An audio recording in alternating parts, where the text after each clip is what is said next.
السلام علیکم ورحمۃ اللہ وبرکاتہ۔ بسم اللہ الرحمن الرحیم۔ اللہ کے نام سے شروع کرتے ہیں جو بڑا مہربان اور نہایت رحم کرنے والا ہے۔ پارہ نمبر 21 سورہ روم کا تعارف کریں گے۔ سورہ روم مکیہ ہے، اس میں 6 رکوع، 60 آیتیں، 819 کلمے، 3534 حروف ہیں۔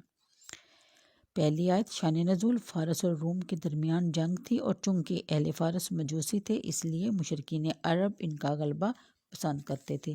رومی اہل کتاب تھے اس لیے مسلمانوں کو ان کا غلبہ اچھا معلوم ہوتا تھا۔ خسرو پرویز بادشاہ فارس اس نے رومیوں پر لشکر بھیجا اور کیسر روم نے بھی لشکر بھیجا۔ لشکر سرزمین شام کے قریب مقابل ہوئے، اہل فارس غالب ہوئے اور مسلمانوں کو یہ خبر گراں گزری۔ کفار مکہ اس سے بہت خوش ہوئے اور مسلمانوں سے کہنے لگے کہ تم بھی اہل کتاب اور نصارہ بھی اہل کتاب، اور ہم بھی امی اور اہل فارس بھی امی، ہمارے بھائی اہل فارس تمہارے بھائیوں رومیوں پر غالب ہوئے، ہماری تمہاری جنگ ہوئی تو ہم بھی تم پر غالب ہوں گے۔ اس پر یہ آیتیں نازل ہوئی اور انہیں خبر دی گئی کہ چند سال میں پھر رومی اہل فارس پر غالب آ جائیں گے۔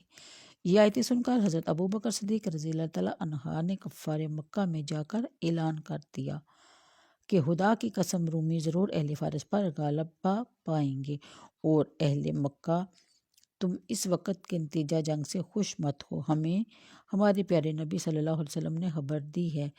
ابھی بن حلف کافر آپ کے مقابل کھڑا ہو گیا اور آپ کے اور اس کے درمیان 100 اونٹ کی شرط لگ گئی۔ اگر 9 سال میں اہل فارس غالب آ جائیں تو حضرت صدیق رضی اللہ تعالیٰ عنہ کو 100 اونٹ دیں گے، اور اگر رومی غالب آ جائیں تو ابھی حضرت صدیق رضی اللہ تعالیٰ عنہ کو 100 اونٹ دے گا۔ اس وقت تک قمار کی حرمت نازل نہ ہوئی تھی، یعنی کہ اس وقت تک شرط کو حرام قرار نہیں دیا گیا تھا۔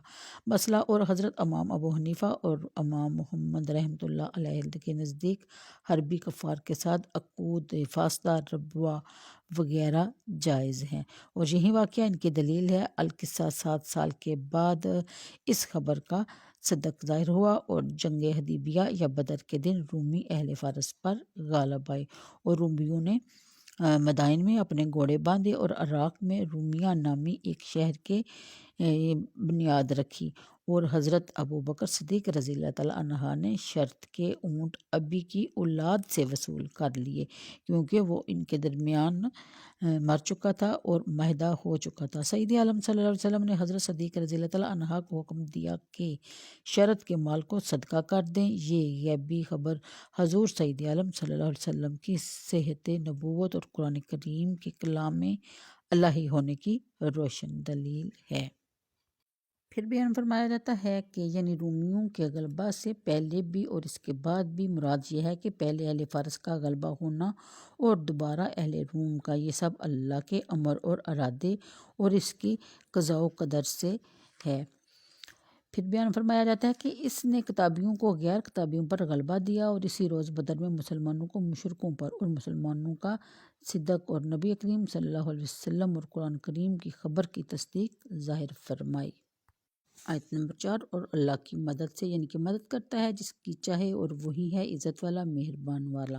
اللہ کا وعدہ ہے، اللہ اپنا وعدہ خلاف نہیں کرتا، لیکن بہت لوگ نہیں جانتے ہیں آنکھوں کے سامنے کی دنیاوی زندگی کو اور آخرت سے پورے بے خبر ہیں۔ کیا انہوں نے اپنے جی میں نہ سوچا کہ اللہ نے پیدا نہ کیا آسمان اور زمین اور جو کچھ ان کے درمیان ہے مگر حق ایک مقرر میعاد ہے، اور بے شک بہت سے لوگ اپنے رب کے ملنے کا انکار رکھتے ہیں، اور کیا انہوں نے زمین میں سفر کر کے نہ دیکھا کہ ان سے اگلوں کا کیا انجام ہوا۔